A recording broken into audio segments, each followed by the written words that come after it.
the other story which I would love to learn from you is the Sandalwood story. How did Veerappan got created? Yeah, so this is something we call Dastanes Sandal in the book.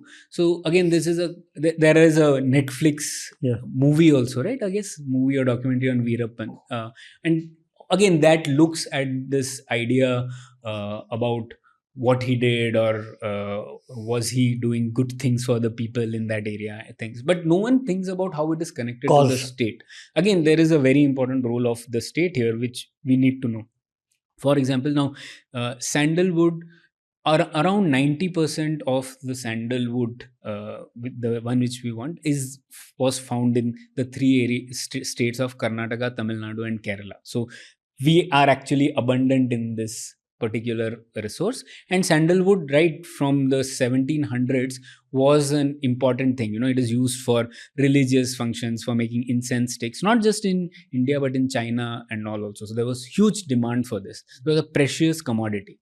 In 1792 it was declared a state tree. 200 years back. Yeah. So it was declared a state tree, that this is a the British would have declared it, right? No, this was during the Tipu Sultan period. Okay. Right? So out of good intentions, because he also didn't want to trade with the Britishers, where British was a colonial power, etc. But out of good intentions, again, you trigger a series of events like in the butterfly effect, right? So what happens with that is it became a state resource. So the trading with Britishers or trading anywhere stopped.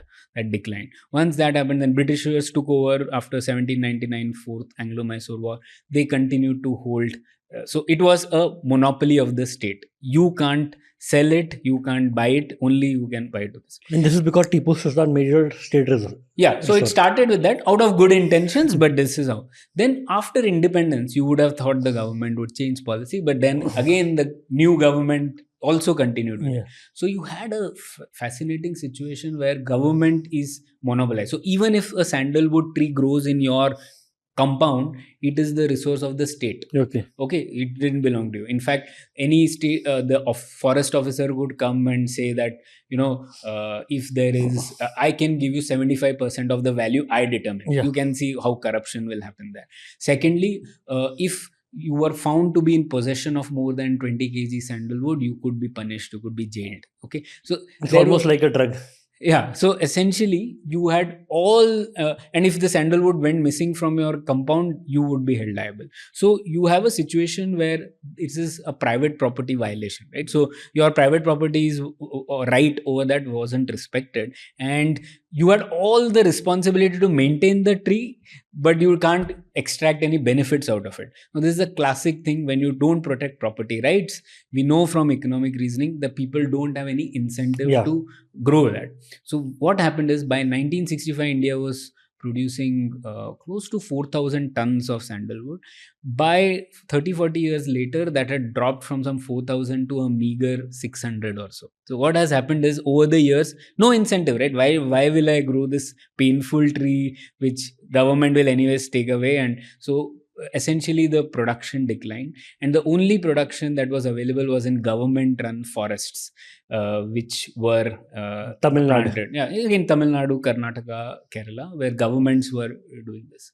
Now prices of sandalwood rise because production is falling. So what happens, right? People, again, entrepreneurial mind will think that the Veerappan, etc., was involved in ivory tusk smuggling and all that. Then he added another line of business, which was that I can get more gains by actually smuggling sandalwood. So he added that, and then you have this whole cycle where you spend so much energy, time, and lives of people because of you've created this brigand, right? And the fascinating thing is, even like the Mysore sandal soap which you use, most of that sandalwood oil which is used to make is not grown in India anymore. It comes from Australia now. So literally you are importing the sandalwood oil from Australia, and you're packaging by a government run company, and you're selling it, right? Why, right? The question you should ask is why. So this is how state action actually created incentives for something like this to happen. So don't take away private property rights is the lesson from all this. Or the role of the state is to build free market economics rather than trying to ban, control. Yeah. So we put in government things. See, what do governments do? Largely, they can do three things in one classification. They can produce, they can finance, or they can regulate. These are the three things. Another way of looking at it is, we in Takshashila teach they can all governments do just 8 things. Okay, the 8 things are: one, do nothing, right? Literally one of the steps. Second is engage in rhetoric. So you say something, but you don't necessarily do something. Third is nudge the people, right? So try to change behaviors, like on your electricity bill, for example, they'll say, what was your electricity consumption last month? So that's a nudge for you to reduce consumption. The nudge, after nudge comes umpire, right? So government be trying to be a regulator. If that also doesn't work, then you try to do marginally changing incentives, that is taxes, subsidies. If even that doesn't work, then you drastically change incentives, which is making something absolutely free or banning.